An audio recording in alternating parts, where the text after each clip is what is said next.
জমানার অবস্থা এমন ধারণ করেছে, এইভাবে যারা প্রকাশ্যে আল্লাহর বিরুদ্ধে স্লোগান দেয়, আল্লাহর কোরআনের বিরুদ্ধে স্লোগান দেয়, নবীর বিরুদ্ধে স্লোগান দেয়, নবীর হাদিসের বিরুদ্ধে স্লোগান দেয়, এরা নিজেদেরকে নিজেরা ভুয়া সুন্নি নামে প্রচার করে। এরা আসল সুন্নি নয়, সুন্নি নামের দুঃখাবাজ। বুঝে থাকলে বলুন, কোরআন বিরোধী স্লোগান যারা দেয়, আল্লাহ বিরোধী স্লোগান যারা দেয়, হাদিস বিরোধী স্লোগান যারা দেয়, রাসূল বিরোধী স্লোগান যারা দেয়, সত্যই আশিকে রাসূল না আশিকে রাসূলের সদ্দাবরণে দুঃখাবাজ। এরা আসলেই সুন্নি নয়, এরা সুন্নি নামের দুঃখাবাজ। আল্লাহ পবিত্র কোরআনে আমাদের মহানবীকে সম্বোধন করে বলেন, ইন্নাকা মাইয়িতুন ওয়া ইন্নাহুম মাইয়িতুন।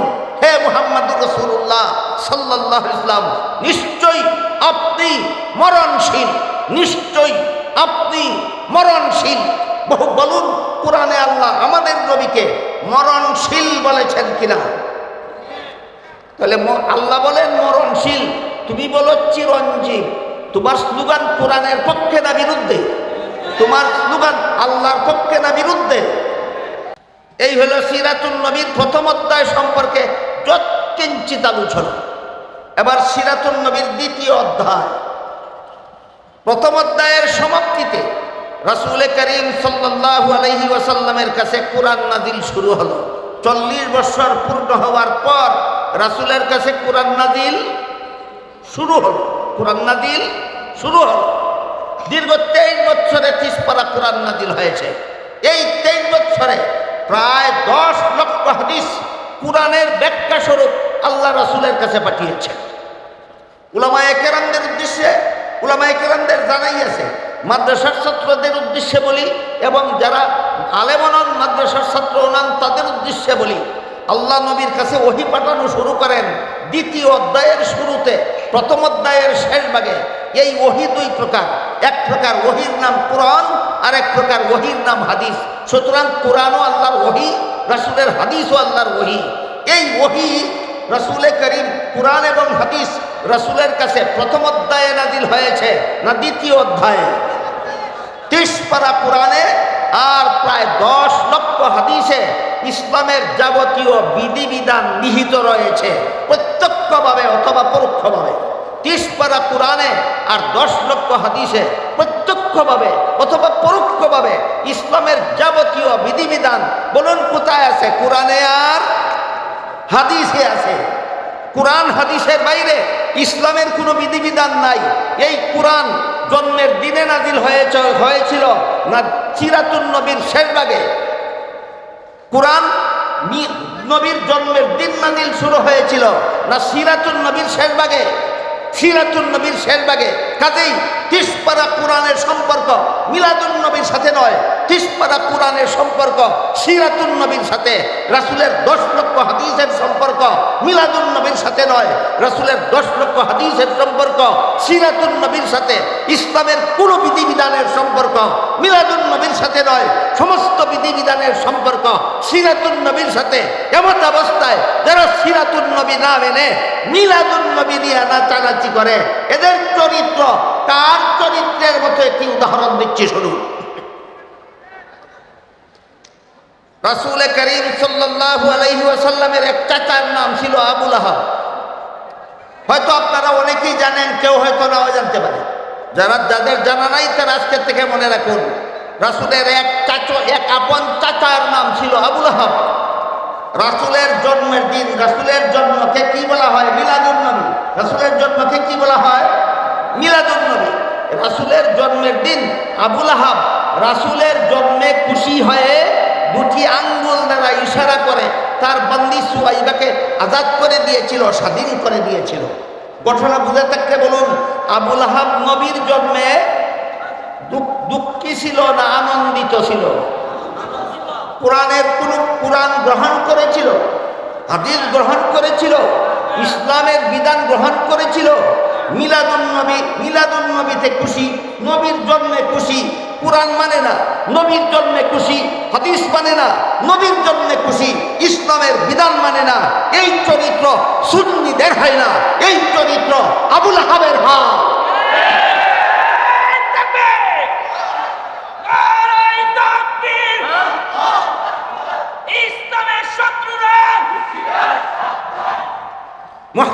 হাজিরিন, কোরআন নাজিল শুরু হওয়ার পর থেকে, নবীর কাছে ওহী নাজিল শুরু হওয়ার পর থেকে এই মক্কার কুরাইশ বংশের লোকেরা জুলুম নির্যাতন শুরু করে দিল।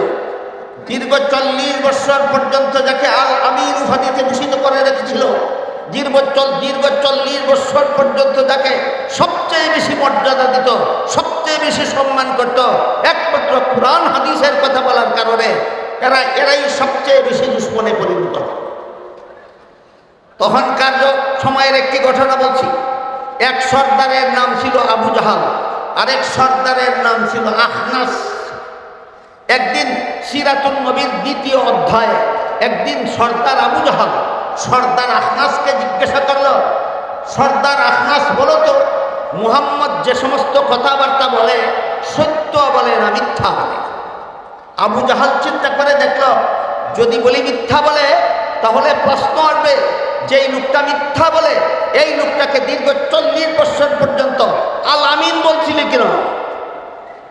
কথাবার্তা বুঝতে পারতেছেন আপনারা? আখনাসের প্রশ্নে আবু জাহাল উভয় সংকটে পড়ে গেল। আবু জাহাল চিন্তা করে দেখে আখনাসের প্রশ্নের জবাবে আবু জাহাল যদি বলে মুহাম্মদ মিথ্যা বলে, তাহলে প্রশ্ন করে বলবে সাথে সাথে যেই লোকটা মিথ্যা বলে এই লোকটাকে 40 বছর পর্যন্ত আল আমিন বলছিল কেন? আর যদি বলে সত্য বলে, সাথে সাথে প্রশ্ন আসবে মানো না কেন? বলুন, প্রশ্নের দ্বারা উভয় সংকটে পড়েছে কিনা? কে? আবু জাহাল প্রশ্ন করেছিল আখনাস।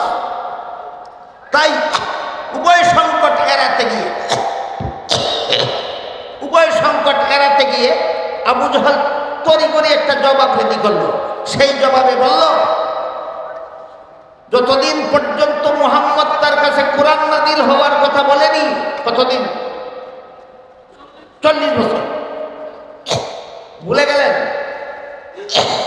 যতদিন কোরআন নাজিলের কথা বলেনি, কতদিন? ততদিন সত্য কথা বলেছে, এই জন্য ততদিন আল আমিন বলেছি। এখন থেকে কোরআন নাজিলের কথা বলে এটা মিথ্যা বলে, এই জন্য এখন মানি না।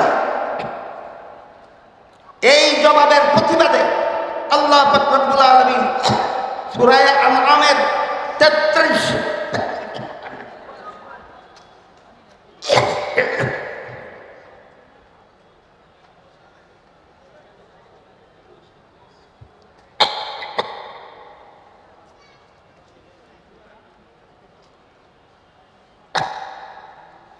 আবু জাহেলের এই জবাবের প্রতিবাদে আল্লাহ সূরা আনআমের 33 নম্বর আয়াত নাযিল করে বলেন, قد نعلم إنه ليحزنك الذي يقولون فإنهم لا يكذبونك ولكن الظالمين بآيات الله يجحدون।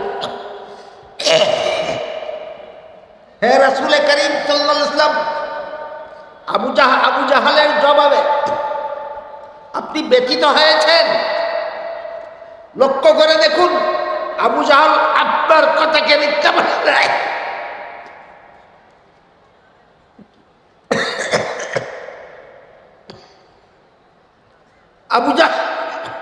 আবু জাহাল আপনার কথাকে মিথ্যা বলে না, আমার কোরআনকে মিথ্যা বলে। জন্ম থেকে 40 বছর নবী যা বলেছেন সব সত্য বলেছেন, এই জন্য নবী আল আমিন। কোরআনের কথা বললেই নবী মৃত্যুক হয়ে যান। তাহলে 40 বছরের আশিকে রাসূল, 40 সিরাতুন নবীর প্রথম অধ্যায়ের 40 বছরের আশিকে রাসূল তো আবুল হাব ছিল, আবু জাহল ছিল। কোরআন নাযিলের পরবর্তী জিন্দেগীর আশিকে রাসূল আবুল হাব হতে পারেনি, আবু জাহল হতে পারেনি, একমাত্র সাহাবায়ে কেরাম হতে পেরেছিলেন।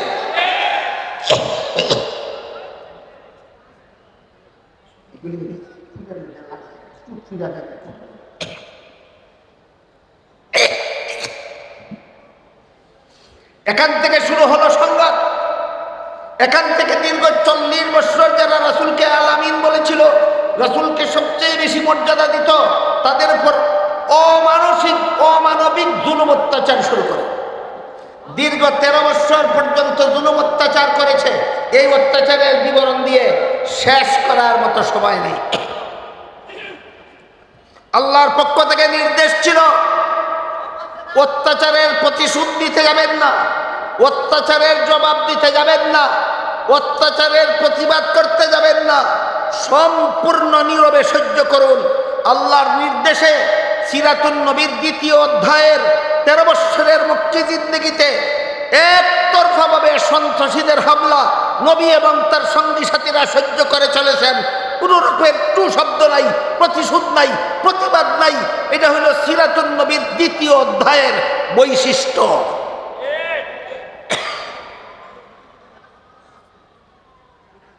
দ্বিতীয় অধ্যায়ের বৈশিষ্ট্য হলো সন্ত্রাসীদের হামলার প্রতিশোধ নেওয়া, প্রতিবাদ করা না নীরবে সহ্য করা? নীরবে সহ্য করা, এটা ছিল সিরাতুন নবীর ২য় অধ্যায়ের ১৩ বৎসরের জিন্দগির বৈশিষ্ট্য।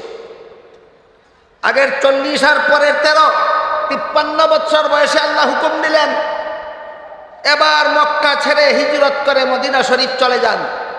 আল্লাহর হুকুমে রাসূল তার সঙ্গী সাথী মুসলমানদের নিয়ে ৫৩ বৎসর বয়সে মক্কা শরীফ থেকে হিজরত করে মদিনা শরীফ চলে গেলেন। শুরু হলো সিরাতুন নবীর কত নম্বর অধ্যায়? ৩য় নম্বর অধ্যায়। এই অধ্যায়ের শিরোনাম ১০ বৎসরের মাদানী জিন্দেগি। ১০ বৎসরের মাদানী জিন্দেগি।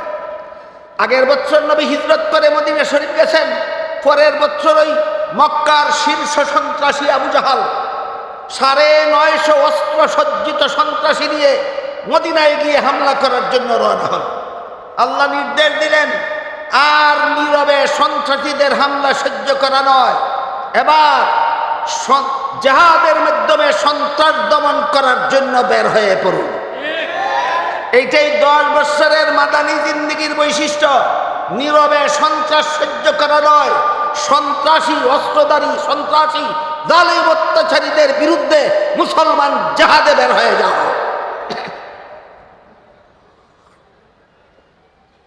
বিস্তারিত আলোচনার সময় আমার হাতে নেই, আপনারা নামাজের জন্য হয়তো ব্যাকুল হয়ে আছেন, এই জন্য একটি প্রশ্নের জবাব দিয়ে শেষ করি। ১৩ বৎসরের মক্কি জিন্দেগিতে জিহাদের মাধ্যমে সন্ত্রাস দমনের হুকুম দিলেন না আল্লাহ, দিলেন নীরবে সহ্য করার হুকুম। ১০ বৎসরের মাদানী জিন্দেগিতে সন্ত্রাসী হামলা নীরবে সহ্য না করে জিহাদের মাধ্যমে দমন করার হুকুম দিলেন কেন? মক্কি জিন্দেগিতে জিহাদের হুকুম দিলেন না কেন? মাদানী জিন্দেগিতে জিহাদের হুকুম দিলেন কেন? তার কারণ হলো জিহাদ প্রাথমিকভাবে ফরজ হয় সরকারের উপর। জিহাদ কার উপর ফরজ হয়? মুসলমান সরকারের উপর ফরজ হয়। মক্কি জিন্দেগিতে রাসূলের সরকার ছিল না, জিহাদের দায়িত্বও ছিল না, জিহাদ করার অস্ত্রও ছিল না, জিহাদ করার সম্বলও ছিল না। এই জন্য আল্লাহ নীরবে সহ্য করার হুকুম দিয়েছেন। হিজরত করে মদিনা শরীফ যাওয়ার পরই আল্লাহর রাসূল একটা রাষ্ট্র প্রতিষ্ঠা করলেন এবং সেই রাষ্ট্রের প্রধান শাসনকর্তা নিয়োজিত হলেন স্বয়ং মুহাম্মদুর রাসূলুল্লাহ সাল্লাল্লাহু আলাইহি ওয়াসাল্লাম। তাই মাদানী জিন্দেগিতে আল্লাহ জিহাদের মাধ্যমে সন্ত্রাস দমনের আদেশ করলেন। ১০ বৎসরের মাদানী জিন্দেগির বৈশিষ্ট্য জিহাদের দ্বারা সন্ত্রাস দমন করো, জিহাদের দ্বারা সন্ত্রাস দমন করো, জিহাদের দ্বারা সন্ত্রাস দমন করো। আপনারা অধৈর্য না হলে ১-১.৫ মিনিটে আরেকটি প্রশ্নের জবাব দিয়ে শেষ করতে চাই। সেটা হলো বর্তমান দুনিয়াতে মুসলমানের চিরদুশ্মন ইহুদি খ্রিস্টানেরা ইসলামের জিহাদকে বলে সন্ত্রাস, আর তাদের কতগুলি পুষ্যপুত্র গোলাম আছে তথাকথিত মুসলমান সমাজের বীর জাফর বুদ্ধিজীবী, এরা ওই ইহুদি খ্রিস্টানদের শিক্ষা দেওয়া বলি অনুপাতে ইসলামের জিহাদকে সন্ত্রাস বলে। কিন্তু সিরাতুন নবী আমাদের পরিষ্কার ভাষায় শিক্ষা দেয় জিহাদ সন্ত্রাস নয়, জিহাদ সন্ত্রাস দমনের সফল ব্যবস্থা। আল্লাহ আপনাদের আমাদের সবাইকে সিরাতুন নবীর আদর্শে আদর্শ হয়ে জীবনকে ধন্য করার সৌভাগ্য দান করুন। সবাই বলুন আমিন। হালিমার এক স্তনের দুধ নিজে পান করতেন, অপর স্তনের দুধ নিজের দুধ ভাইয়ের জন্য রেখে দিতেন। কুলের শিশু থাকা কালে এত বড় ইনসাফ আর কোনো মানুষের পক্ষে সম্ভব না, একমাত্র মুহাম্মদুর রাসূলুল্লাহর পক্ষে সম্ভব। এবার বলুন, ঘটনাটা উম্মতের জন্য শরীয়তের দলিল না নবীর জন্য নবুয়তের দলিল? পালনীয় না আলোচ্য? ঘটনা পালনীয় নয়, ঘটনা আলোচ্য। আরেকটি উদাহরণ দিচ্ছি, রাসূল কুলের শিশু থাকাকালেও কখনো উলঙ্গ হননি। কুলের শিশু থাকাকালেও উলঙ্গ হননি। অগত্যা একদিন শিশু রাসূলের সতর থেকে কাপড় সরে গেছিল, অস্বাভাবিকভাবে চিৎকার দিয়ে কান্না শুরু করেছিলেন। যখন তার সতর ঢেকে দেওয়া হলো তখন তার কান্না থামলো। এইমাত্র শিশুকালের একদিনের ঘটনা, পরবর্তী জীবনে শিশুকালের এই একটি ঘটনা যখন স্মরণ হতো, রাসূলের লজ্জায় চেহারা মুবারক হলদে হয়। ঘটনা বুঝে তাকে বলুন, কুলের শিশু থাকাকালে উলঙ্গ না হওয়া এটা আর কোনো মানবের পক্ষে সম্ভব না, একমাত্র মহামানবের পক্ষে সম্ভব। তাহলে ঘটনাটা উম্মতের জন্য শরীয়তের দলিল হলো না নবীর জন্য নবুয়তের দলিল হলো? এটা পালনীয় না আলোচ্য? ঘটনা পালনীয় নয়, আলোচ্য। এটাকেই বলে নবীর জন্য নবুয়তের দলিল, উম্মতের জন্য শরীয়তের দলিল নয়। আরেকটি ঘটনা, রাসূলের 4 বছর বয়সে জিবরিল ফিরিস্তা আসলেন, রাসূলকে শোয়ালেন, সিনা মুবারক কাটলেন, ভিতরের অঙ্গ প্রত্যঙ্গ বের করে ধুইলেন, আবার ভিতরে ঢুকিয়ে সিলাই ছাড়া, মেডিসিন ছাড়া কাটা জোড়া লাগিয়ে দিলেন। রক্তপাতও হলো না, ব্যথাও হলো না, সিলাইয়েরও দরকার হলো না, মেডিসিনেরও দরকার হলো না, সময়েরও দরকার হলো না। এটাকে আরবি ভাষায় সাক্ষ্য সদর বলা হয়, বাংলায় বক্ক বিদারণ বলা হয়। আমার দৃষ্টিতে শব্দ উভয়টাই কঠিন। এজন্য সর্বস্তরের মুসলমানদের বুঝার সুবিধার্থে আমি এটাকে বলে থাকি কুদরতি অপারেশন। রাসূলের জীবনে এমন কুদরতি অপারেশন সর্বমোট 4 বার হয়েছিল। প্রথম দফা হয়েছিল 4 বছর বয়সে। 4 বছর বয়স্ক শিশু মুহাম্মদের এই যে কুদরতি অপারেশন হলো, এটা কি পালনীয় না আলোচ্য? অনুসরণ করা সম্ভব না আলোচনা করা সম্ভব? মিলাদুন নবী থেকে নিয়ে দীর্ঘ 40টি বছর পর্যন্ত এই সিরাতুন নবীর প্রথম 40 বছরের অধ্যায়ে আল্লাহ নবীর দ্বারা এমন কতগুলি অজস্র ঘটনা ঘটালেন, যেই ঘটনাগুলি উম্মতের জন্য পালনীয় নয়, উম্মতের জন্য অনুসরণীয় নয়, উম্মতের জন্য অনুকরণীয় নয়, শুধু আলোচ্য। পালন করা যাবে না, আলোচনা করে লাভ কি?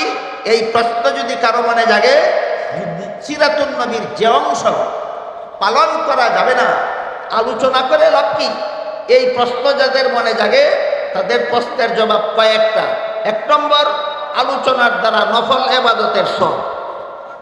1 নম্বর, আলোচনার দ্বারা নফল ইবাদতের সব। 2 নম্বর, আলোচনার দ্বারা সিরাতুন নবী সম্পর্কে জ্ঞান লাভ হয়। 3 নম্বর, আলোচনার দ্বারা মুমিনের ঈমান তাজা হয়। 4 নম্বর, আলোচনার দ্বারা বেঈমান কাফিরের জন্য নবীর নবুয়তের প্রমাণ হয়। আমি কি বুঝাতে পারলাম আপনাদেরকে? সিরাতুন নবীর যে অংশ পালনীয় নয়, আলোচ্য, সেই অংশের আলোচনা অনর্থক না উপকারিতা আছে? 1টা 2টা না অনেকগুলি? অনেকগুলি। তাই সিরাতুন নবীর প্রথম 40 বৎসরের প্রথম অধ্যায়, 40 বৎসরের মেয়াদকালের প্রায় সবগুলি ঘটনা নবীর উম্মতের জন্য শরীয়তের দলিল নয়, নবীর জন্য নবুয়তের দলিল। এটা হলো প্রথম অধ্যায়ের বৈশিষ্ট্য। এখানে আরেকটা প্রশ্ন কারো মনে জাগতে পারে যে আল্লাহর রাসূল জীবনের প্রথম বিয়ে করেছিলেন 25 বছর বয়সে। এটা কি প্রথম অধ্যায়ের 40 বছরের ভিতরে হলো না বাইরে হলো? ভিতরে। 40 বছরের জীবন ইতিহাস যদি উম্মতের জন্য পালনীয় না হয়, অনুসরণীয় না হয়, অনুকরণীয় না হয়, তাহলে 40 বছরের ভিতরে নবী বিয়ে করেছিলেন। বিয়ে করা উম্মতের জন্য শরীয়তের দলিল হলো কিভাবে? উম্মতের জন্য সুন্নত হলো কিভাবে? এই প্রশ্নের সংক্ষিপ্ত জবাব রাসূল 25 বছর বয়সে বিয়ে করেছিলেন। এজন্য বিয়ে করা উম্মতের জন্য সুন্নত হয়নি। 40 বছর পূর্ণ হওয়ার পরে আল্লাহর রাসূল পরিষ্কার ভাষায় বলে দিয়েছিলেন, আন নিকাহু মিন সুন্নতি, বিবাহ বন্ধনে আবদ্ধ হওয়া আমার সুন্নত। সেই হাদিসের দ্বারা বিবাহ উম্মতের জন্য সুন্নত হয়েছে। 25 বছর বয়সে বিয়ে করেছিলেন, সেই কারণে নয়। এবার আমরা দ্বিতীয় অধ্যায় সম্পর্কে কিছু আলোচনা করি। এর আগে প্রথম অধ্যায়ের 40 বছর মিলাদুন নবীর থেকে শুরু হবে। আমি এতক্ষণ আপনাদের বলেছি মিলাদুন নবী পালনীয় না আলোচ্য। কাজে যারা বলে মিলাদুন নবী পালন করি হয়তো বুঝে সুঝে বলে না, তালে তালে বলে। আর যদি বুঝে শুনে বলে তাহলে জেনে শুনেই মিথ্যা বলে। মিলাদুন নবী পালনীয় নয়। 40 বছরের জীবন ইতিহাস উম্মতের জন্য পালনীয় নয়, সেগুলি আলোচ্য। এগুলি উম্মতের জন্য শরীয়তের দলিল নয়, এগুলি নবীর জন্য নবুয়তের দলিল। যেখানে মিলাদুন নবীটাই পালনীয় নয়, সেখানে ঈদে মিলাদুন নবী আসলো কোত্থেকে? পরিষ্কার সহিহ হাদিসে আল্লাহর রাসূল সাল্লাল্লাহু আলাইহি ওয়াসাল্লাম বলে দিয়েছেন, আল্লাহর পক্ষ থেকে আমার মুসলমান উম্মতের জন্য বাৎসরিক 2টি ঈদের ব্যবস্থা দেওয়া হয়েছে। মনে রাখার ব্যাপার সমস্ত মুসলমানদের। আল্লাহর রাসূল বলে গেছেন মুসলমান উম্মতের জন্য আল্লাহর পক্ষ থেকে কতটি ঈদের ব্যবস্থা দেওয়া হয়েছে। একটি ঈদের নাম রাসূল বলেছেন ঈদুল আজহা, আর একটা ঈদের নাম আল্লাহর রাসূল বলেছেন ঈদুল ফিতর।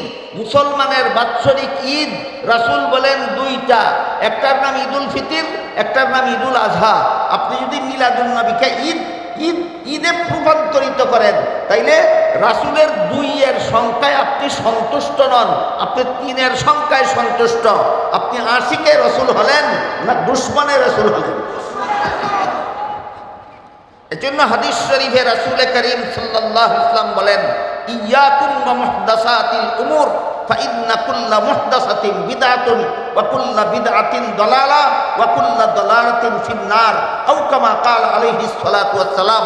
এর অর্থ হলো রাসূল বলেন কোন কাজ, মুসলমানের কোন কাজকর্ম ইসলামী কর্মকাণ্ড সাব্যস্ত হওয়ার জন্য 4 প্রকার দলিলের কোন এক প্রকারের দ্বারা সাব্যস্ত হতে হবে। এই 4 প্রকার দলিলের আলোচনা রাসূল বিভিন্ন হাদিসে করেছেন। আল্লাহ পাক রব্বুল আলামিন সূরা নিসার 59 নম্বর আয়াতে করেছেন। প্রথম প্রকার দলিলের নাম আল্লাহর কুরআন, দ্বিতীয় প্রকার দলিলের নাম রাসূলের হাদিস, তৃতীয় প্রকার দলিলের নাম উম্মতের ইজমা, চতুর্থ প্রকার দলিলের নাম মুস্তাহিদগণের মাযহাব। যে বিষয় আল্লাহর কুরআনে নাই, যে বিষয় রাসূলের হাদিসে নাই, যে বিষয় উম্মতের ইজমায় নাই, যে বিষয় মুস্তাহিদ ইমামগণের মাযহাবে নাই, এমন কথা মন গড়াভাবে যারা ধর্মের নামে পালন করে তাদের এই মন গড়া ধর্মের কর্মকাণ্ডকেই আল্লাহ রাসূল বেদাত নামে আখ্যায়িত করেছেন। রাসূল বলেছেন সাবধান, এমন বেদাত কর্মকাণ্ডে আমার উম্মত মুসলমান লিপ্ত হবে না। বেদাতে লিপ্ত হলে তুমি জান্নাতের পথ হারাবে, আর জান্নাতের পথ হারালে তোমাকে জাহান্নামের শাস্তি ভোগ করতেই হবে। এবার এখান থেকে আমরা 2টি কথা মনে রাখার মতো। একটা হলো মিলাদুন নবী পালনীয় নয়, আলোচ্য। আরেকটা হলো মিলাদুন নবীর সাথে ঈদ শব্দের সংযোজন ইসলামী কোনো দলিলের দ্বারা সাব্যস্ত নয়। মিলাদুন নবীর সাথে ঈদ শব্দের সংযোজন একদল বেদাতীদের মন গড়া। মিলাদুন নবীর সাথে ঈদ শব্দের সংযোজন একদল বেদাতীদের মন গড়া। এমন মন গড়া কাজকে এই হাদিস শরীফে আল্লাহ রাসূল বেদাত বলেছেন। এই পর্যন্তই কথা শেষ নয়। আপনারা লক্ষ্য করে থাকবেন 1974 সালের পর থেকে, এর আগে ছিল না, মনে রাখবেন এর আগে ছিল না বাংলাদেশে।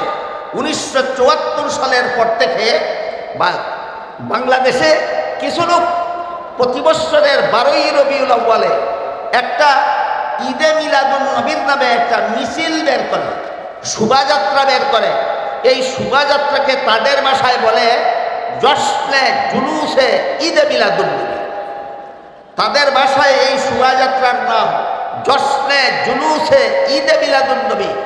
সেই শোভাযাত্রায় যে সমস্ত স্লোগান দেওয়া হয়, এর মধ্যে একটি স্লোগানে বলা হয় জিন্দা নবীর আগমন, শুভেচ্ছা স্বাগতম। কি বলা হয়? জিন্দা নবীর আগমন, শুভেচ্ছা স্বাগতম। আমি জিজ্ঞেস করি, জিন্দা নবী বলতে তুমি কি বোঝাও? জিন্দা নবী বলতে যদি তুমি বোঝাও যে দাফন করার পর থেকে নবী জিন্দা, এটা হাদিসের দ্বারা প্রমাণিত। হাদিস শরীফে আল্লাহ রাসূল বলেছেন, আল আম্বিয়াউ আহইয়াউন ফি কুবুরিহিম, নবীগণকে দাফন করার পরে তারা জীবিত হয়ে যান, জীবিত হয়ে রওজা শরীফের ভিতরে থাকেন। তাহলে তুমি যদি জিন্দা নবী বলতে বুঝাও যে দাফনের পর থেকে জিন্দা, তাহলে আগমন কোথায় পাইলা? যে হাদিসে আছে আল্লাহ রাসূল বলেছেন দাফনের পরে নবী জিন্দা, সেই হাদিসে আছে আগমন না, রওজা শরীফে অবস্থান। বলুন, যে হাদিসে নবীকে জিন্দা বলা হয়েছে সেই হাদিসে নবীকে কোনো মিছিলে আগমন করেন বলা হয়েছে না রওজা শরীফে অবস্থান করেন বলা হয়েছে? তাহলে স্লোগানটা হাদিস সাপেক্ষ না হাদিস বিরোধী? হাদিস বিরোধী। আর যদি বলো আমরা জিন্দা নবী বলতে বুঝিয়েছি যে নবী চিরকাল জিন্দা, অতীতেও নবীর কোনোদিন মরণ হয়নি, ভবিষ্যতেও কোনোদিন মরণ হবে না, তাহলে এই স্লোগান নিঃসন্দেহে কুফরি। ইয়াকুনা হাওয়াহু তাবআল লিমা জিতু বিহি আও কামা ক্বালা আলাইহিস সালাতু ওয়াস সালাম। শ্রদ্ধেয় সভাপতি, হযরত উলামায়ে কেরাম, সম্মানিত সুধী সমাজ, দূর দূরান্ত থেকে আগত সর্বস্তরের মুসলমান ভাইয়েরা আমার, আমি আশা করি আপনারা সকলেই জানেন যে আজকের এই মুবারক মহাসমাবেশের আয়োজন সিরাতুন নবী মহাসম্মেলনের নামে হয়েছে। তাই সিরাতুন নবী সম্পর্কে দুই একটা কথা আমি আপনাদের খেদমতে তুলে ধরতে চাই। অতীতে যে কয়েক বছর এই মাঠে সিরাত সম্মেলন হয়েছিল, তখনও আমি আপনাদেরকে সিরাতুন নবী কথাটার অর্থ বিস্তারিতভাবে বলে দিয়েছি। আমাদের মহানবী মুহাম্মদুর রাসূলুল্লাহ সাল্লাল্লাহু আলাইহি ওয়াসাল্লামের 63 বছরের পবিত্র জীবন ইতিহাসকে সিরাতুন নবী বলা হয়। অতীতের সমাবেশগুলিতে এই মাঠে আমি বলেছি সিরাত শব্দের আবিধানিক অর্থ হলো অবস্থা, আর পরিভাষাগতভাবে কারো সিরাত বলতে তার জীবনের যাবতীয় অবস্থা অর্থাৎ জীবন ইতিহাস বোঝানো। আর নবী শব্দটি আরবিতে দুভাবে ব্যবহৃত, একটা হলো নবী আর একটা হলো আন-নবী। সিরাত শব্দের সাথে আন-নবী শব্দের সন্ধি হয়ে সিরাতুন নবী শব্দটি গঠিত। নবী বলতে যে কোনো নবীকে বোঝায়, আর আন-নবী বলতে শুধু আমাদের মহানবীকে বোঝায়। কাজেই সিরাত শব্দের সাথে আন-নবী শব্দের সন্ধি হয়ে যে সিরাতুন নবী শব্দটি গঠিত হয়েছে, এর অর্থ হলো আমাদের মহানবী মুহাম্মদুর রাসূলুল্লাহ সাল্লাল্লাহু আলাইহি ওয়াসাল্লামের 63 বছরের পবিত্র জীবন ইতিহাস। এই পবিত্র 63 বছরের জীবন ইতিহাসের কিছু অংশ আছে যা শুধু আলোচনা করা যায়, আমল করা যায় না, পালন করা যায়। আর অনেকগুলি অংশ আছে যেগুলি শুধু আলোচনা করলে চলে না, আমল করতে হয়, পালন করতে হয়। তাই আমরা যদি বিস্তারিতভাবে বুঝতে চাই যে সিরাতুন নবীর কোন অংশ শুধু আলোচ্য পালনীয় নয়, আর কোন অংশ শুধু আলোচ্য নয় পালনীয়, এ দুটি প্রশ্নের পরিষ্কার জবাব বুঝতে হলে সিরাতুন নবীর প্রধান 3টি অধ্যায় সম্পর্কে পূর্ব অবগতি লাগবে। আগের থেকে আমাদের জানা থাকা দরকার যে এই 63 বছরের পবিত্র জীবন ইতিহাসের 3টি অধ্যায় রয়েছে। প্রথম অধ্যায়ের সময়কাল 40 বছর, এই অধ্যায়কে কাবলান নবুয়ত বলা। দ্বিতীয় অধ্যায় 13 বছরের, এই অধ্যায়কে মক্কি জিন্দেগি বলা হয়। তৃতীয় অধ্যায় 10 বছরের, সিরাতুন নবীর এই শেষ অধ্যায়কে রাসূলের মাদানী জিন্দেগি বলা। পরবর্তী কথাগুলি পরিষ্কারভাবে বোঝার স্বার্থেই আমরা প্রথমেই মনে রাখি সিরাতুন নবীর প্রধান 3টি অধ্যায় আছে। প্রথম অধ্যায় 40 বছরের, নাম কাবলান নবুয়ত। দ্বিতীয় অধ্যায়ের সময়কাল 13 বছরের, নাম মক্কি জিন্দেগি। তৃতীয় অধ্যায়ের সময়কাল 10 বছরের, নাম মাদানী জিন্দেগি। এই 3 অধ্যায়ের আবার 3টি বৈশিষ্ট্য আছে। প্রথম অধ্যায় 40 বছরের পবিত্র জিন্দেগির প্রথম অধ্যায়ের বৈশিষ্ট্য হল রাসূলের জিন্দেগির প্রথম 40টি বছরের জীবন ইতিহাস। এর বৈশিষ্ট্য, এটা উম্মতের জন্য শরীয়তের দলিল নয়, এটা নবীর জন্য নবুয়তের দলিল। যারা জানেন তো জানেনই, কারো জানা না থাকলে আপাতত শব্দ দুটি স্মরণ রাখুন, আমি পরে মর্ম বলে দেব। সিরাতুন নবীর প্রথম অধ্যায় 40 বছরের জিন্দেগি, এটা উম্মতের জন্য শরীয়তের দলিল নয়, এটা নবীর জন্য নবুয়তের দলিল। সিরাতুন নবীর যে অংশ উম্মতের জন্য শরীয়তের দলিল, সেই অংশ উম্মত শুধু আলোচনা করলে চলে না, আমলও করতে হয়, পালনও করতে হয়। আর সিরাতুন নবীর যে অংশ উম্মতের জন্য শরীয়তের দলিল নয়, শুধুমাত্র নবীর জন্য নবুয়তের দলিল, সেটা বিশেষ বিশেষ কতগুলি কারণে এই অধ্যায় শুধু আলোচ্য, পালনীয় নয়। আলোচনা করা যায়, পালন করা যায় না। আলোচনা করলে নফল বন্দেগীর সওয়াব হয়, কিন্তু পালন করার ক্ষমতাই কোনো মানুষ রাখে না। যেমন ধরুন, উদাহরণস্বরূপ বলা যায়, কোন লোকের জীবন ইতিহাস তার জন্ম থেকে শুরু হয়, ঠিক তেমনি ভাবে সিরাতুন নবীর 63 বছরের ইতিহাসও আমাদের মহানবীর জন্ম থেকে শুরু হয়েছে। আর যেভাবে 63 বছরের জীবন ইতিহাসকে সিরাতুন নবী বলা হয়, তেমনি ভাবে আমাদের মহানবীর জন্মকে মিলাদুন নবী বলা হয়। সিরাতুন নবীকে একটু পরিষ্কারভাবে বোঝার জন্যই পরিভাষাগুলি আমাদের মনে রাখা দরকার, যে 63 বছরের জীবন ইতিহাসের নাম সিরাতুন নবী, আর নবীর জন্মের নাম মিলাদুন নবী। মহানবী মুহাম্মদুর রাসূলুল্লাহ সাল্লাল্লাহু আলাইহি ওয়াসাল্লামের পবিত্র জন্মকে মিলাদুন নবী বলা হয়। রাসূলের জন্মকালীন বেশ কিছু কথাবার্তা, বেশ কিছু অবস্থা, বেশ কিছু ঘটনাবলী এমন আছে যা আলোচনা করলে নফল ইবাদতের সওয়াব হয়, আলোচনা করলে নবুয়তের প্রমাণ পাওয়া যায়, আলোচনা করলে ঈমান তাজা হয়, আলোচনা করলে অমুসলিমদের ইসলাম গ্রহণের প্রেরণা জাগ্রত হয়, কিন্তু পালন করার সাধ্য কোনো মানুষের না।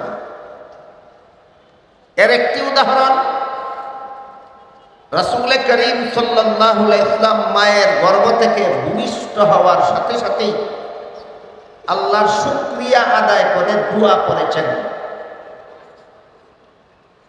রাসূল করিম সাল্লাল্লাহু আলাইহি ওয়াসাল্লাম মায়ের গর্ভ থেকে খতনাকৃত অবস্থায় ভূমিষ্ঠ হয়েছেন। রাসূল করিম সাল্লাল্লাহু আলাইহি ওয়াসাল্লাম মায়ের গর্ভ থেকে নার কাটা অবস্থায় ভূমিষ্ঠ হয়েছেন। বুঝে থাকলে একটু দয়া করে বলুন, খতনা হত্যাকৃত অবস্থায় ভূমিষ্ঠ হওয়া, নার কাটা অবস্থায় ভূমিষ্ঠ হওয়া, ভূমিষ্ঠ হওয়ার সাথে সাথে আল্লাহর শুকরিয়া আদায় করে দোয়া পড়া আর কোনো মানুষের পক্ষে সম্ভব না, একমাত্র মহানবীর পক্ষে সম্ভব। তাহলে ঘটনাগুলি কার জন্য, কিসের দলিল? যদি উম্মতের জন্য শরীয়তের দলিল হতো, উম্মতকেও হত্যাকৃত অবস্থায় জন্ম হবার ঘটনা অনুকরণ করতে হতো, পালন করতে হতো। যদি ঘটনা উম্মতের জন্য শরীয়তের দলিল হতো, উম্মতকেও নার কাটা অবস্থায় ভূমিষ্ঠ হওয়ার ঘটনা পালনীয় হতো। যদি উম্মতের জন্য শরীয়তের দলিল হতো, উম্মতকেও ভূমিষ্ঠ হওয়ার সাথে সাথে শুকরিয়া আদায় করে দোয়া করতে হতো। এই স্লোগান নিঃসন্দেহে কুফরি। আল্লাহ আপনাদের আমাদের সবাইকে সিরাতুন নবীর আদর্শে আদর্শ হয়ে জীবনকে ধন্য করার সৌভাগ্য দান করুন। সবাই বলুন আমিন। সুবহান রাব্বিকা রাব্বিল ইজ্জাতি আম্মা ইয়াসিফুন ওয়া সালামুন আলাল মুরসালিন ওয়ালহামদুলিল্লাহি রাব্বিল আলামিন।